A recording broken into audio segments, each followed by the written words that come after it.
tentang bagaimana melindungi anak.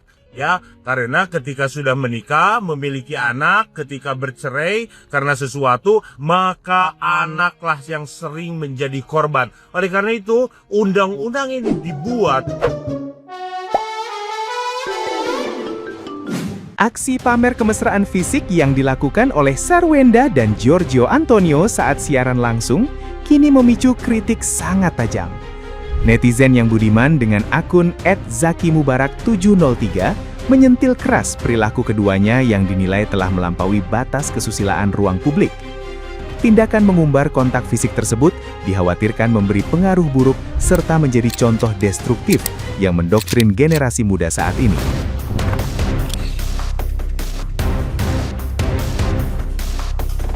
Lebih lanjut, netizen yang berbakti tersebut menegaskan bahwa kenyamanan intim seperti bersentuhan hingga dugaan berbagi kamar beresiko melanggar Undang-Undang Hukum Pidana Perzinahan. Apalagi tindakan di luar batas itu dipertontonkan di depan anak-anak yang belum memahami konsep hubungan tanpa ikatan pernikahan resmi. Publik akhirnya diajak untuk memboikot figur tersebut demi merawat norma kesusilaan sosial bangsa dari tontonan maksiat.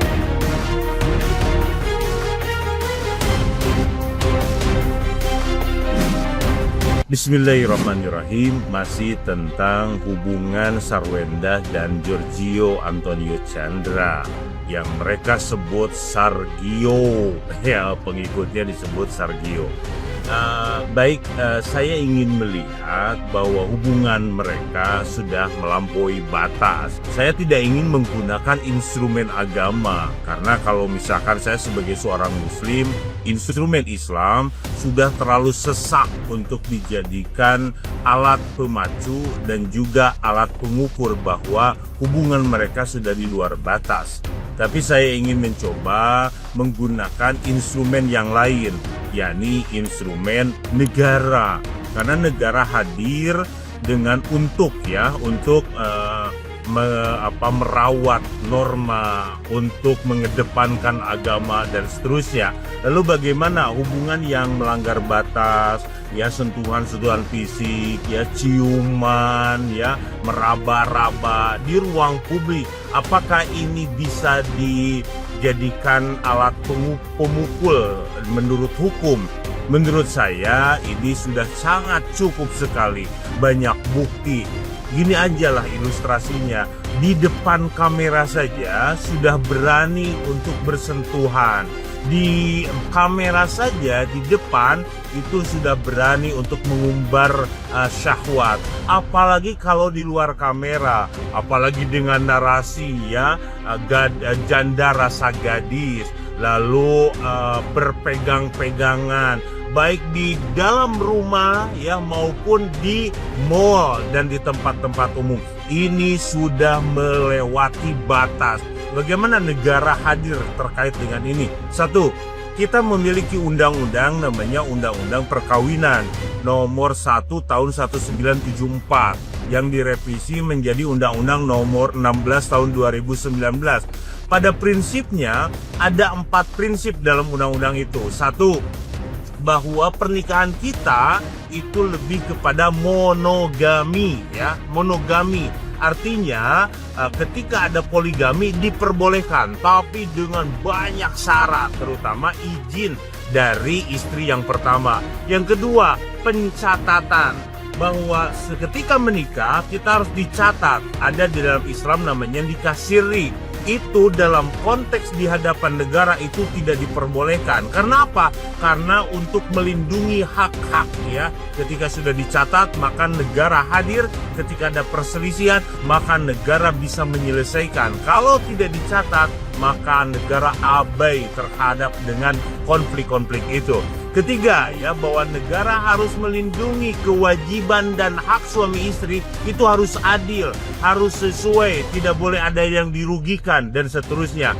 Dan yang terakhir adalah tentang bagaimana melindungi anak, ya, karena ketika sudah menikah, memiliki anak, ketika bercerai karena sesuatu, maka anaklah yang sering menjadi korban. Oleh karena itu, undang-undang ini dibuat untuk melindungi dan merawat 4 hal yang tadi, ya. Pencatatannya, monogaminya, hak dan kewajiban suami istri, dan juga perlindungan terhadap anak.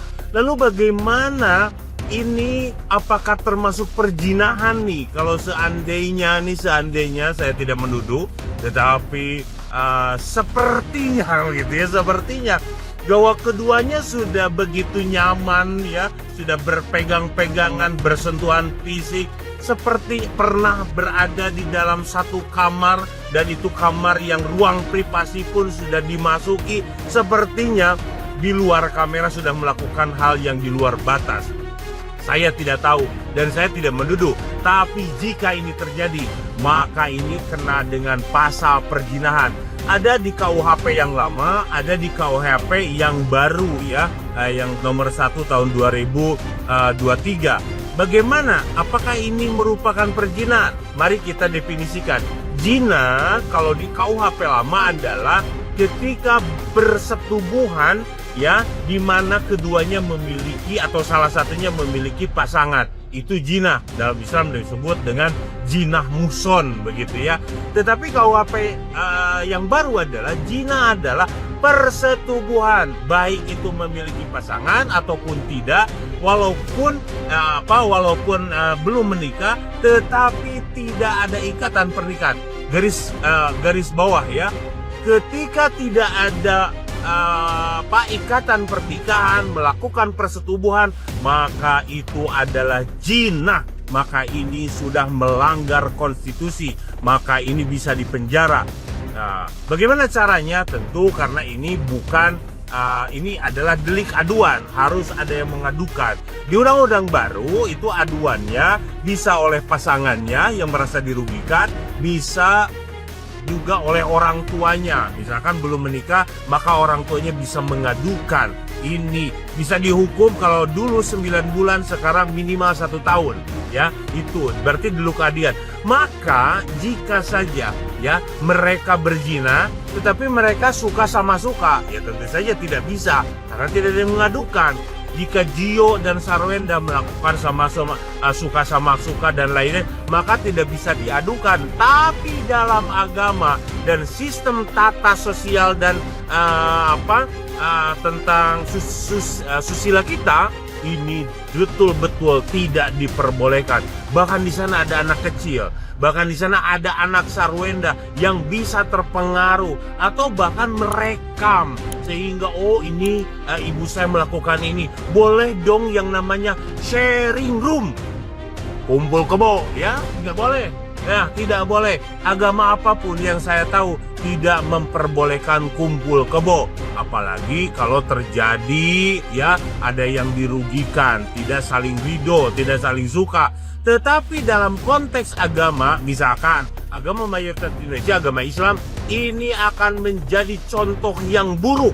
Dan nanti ketika amplifikasi juga menjadi duplikasi oleh anak-anak muda, toh lihat misalkan Sarwenda juga bisa sharing room, bisa dok satu rumah dengan seorang pacarnya yang belum ada ikatan. Atau paling tidak lah, ada seorang pengacara yang mengatakan agar ini tidak menjadi sebuah masalah, maka lakukan pranikah. Di Islam tidak ada pranikah, ada juga himbah, itu pun tidak boleh melakukan, terutama ini yang paling terutama perzinahan, persetubuhan. Jika belum ada akad nikah, jika belum ada ikatan pernikahan, maka ini perzinahan. Maka karena ini delik aduan, adukan oleh siapapun ya. Kalau ini dipublikasikan di ruang publik, mereka bercumbu, di ruang publik mereka mengumbar dosa sehingga diduplikasi oleh banyak anak dan juga banyak orang dan juga menjadi contoh yang tidak baik, maka ini bisa diadukan. Walaupun mungkin aduannya bukan aduan perzinahan karena dua-duanya sama-sama suka. Tidak boleh, sekali lagi tidak boleh. Dalam negara yang berkonstitusi, perzinahan itu dilindungi. Perzinahan itu dinyatakan menyelisihi hukum dan itu bisa dipenjara. Mudah-mudahan sadar semuanya ya, bahwa mempertontonkan tontonan, bukan tuntunan, ini memiliki ekses yang negatif bagi bangsa kita. Ayo semua bangsa, kalau kita ingin menuntut kepada public figure agar berbuat baik, kasih reward mereka yang baik, ya. Tetapi kalau mereka menunjukkan mengumbar dosa, mengumbar aurat, mengumbar kemesraan, bahkan berzina di luar kamera, maka kita kasih boykot, kasih efek jerak. Supaya apa? Supaya negara itu baldatun thayyibatun wa rabbun ghafur. Itu saja. Terima kasih. Assalamualaikum warahmatullahi wabarakatuh. Nah, gimana nih menurut netizen yang terhormat? Silakan berkomentar ya. Mau minta maaf banget, kemarin gue jadi tim Sargio itu kayak sekarang gue nyesel banget coy. Gue keluar dari Sargio itu kayak untung gue udah gak pernah nonton live-nya lagi. Coba emang sus. Tapi gue kenapa dulu kecintaan? Tapi enggak, aku udah sadar, tenang aja. Mari kita keluar dari kapal, oke? Yang masih waras keluar. Ini dari kemarin ada nih buzzer si W udah mulai nge-DM gue dengan bahasa kasar atau bahasa keagamaan ya. Heh, emang gue cuman ngomongin si W doang. Tuh lama-lama ngeberitanya juga ngebosenin, tau gak? Ada lagi yang nge-stitch muka gue dijelek-jelekin. Mbak, kalau muka gue nggak dijelek-jelekin lo kalah cakep ya. Sampai segitunya muka gue lo jelek-jelekin. Mau pansan? Gue aja udah bosen sama tuh berita. Ya guys, gue ada info terbaru, kalian harus tahu ya. Infonya sih sampai rugi 20 miliar berkonflik sama mantan suami. Ya gimana ya, brand-brand yang tadinya jadi India brand ambassador cancel, yang mau kerjasama cancel, live jualan nggak ada yang check out, adanya malah dihujat. Ya ingin menjatuhkan mantan suami tapi diri sendiri yang jatuh gitu. 20 miliar. Netizen ayo tambah dong, tambah. Jatuh, sampai jatuh miskin kalau bisa. Dan lo ingat, itu bukan salah netizen, itu salah diri lo sendiri, ya. Lo yang berucap, lo yang bertanggung jawab, ya. Lo kan kemarin katanya nantangin, cuma 200 juta, oke mas, sekali live bisa 200 juta. Buktikan. Sekali dibuktikan rugi 20 miliar. Aduh, mau minta sama Mukondo, tapi nggak ada duta, say. Iklan juga numpang di rumah orang. Mobil juga numpang. Kabarnya katanya sudah kirim surat ya ke mantan suami, ingin ketemu. Kenapa? Kenapa? Takut karirnya jatuh. Takut jatuh miskin. Takut jualan gak ada yang beli. Dilarisin dong sama CEO. Nah, kemarin ada viral video di mana menunjukkan janda Ruben Onsu ini pindah tempat lokasi untuk jualan online, di mana diketahui bahwa ketika mereka ini bekerja sama dengan pacar CEO melakukan jualan online itu adalah di rumah Gonogini Ruben Onsu dan Sarwenda. Nah, ini diingat tuh, rumah Gonogini. Kepindahan Sarwenda ini sebenarnya malah jadi ini ya, netizen ini malah memastikan bahwa memang rumah itu kepemilikannya bukan hanya untuk Sarwenda saja. Jadi kalau kono gini ki wong loro lo cahong suami istri, dan itu masih terikat walaupun mereka sudah tidak lagi ada hubungan pernikahan, tetapi di sana kan ada anak-anaknya. Kawan-kawan juga paham nih, netizen ini maha cepat untuk melihat apa yang terjadi, si kondisinya itu bagaimana setelah dua adik dari Raja dan Ratu ini dirujak netizen.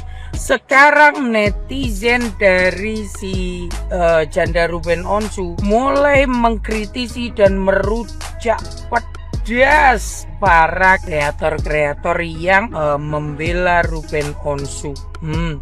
Akhirnya akan terjadi perang netizen nih nantinya.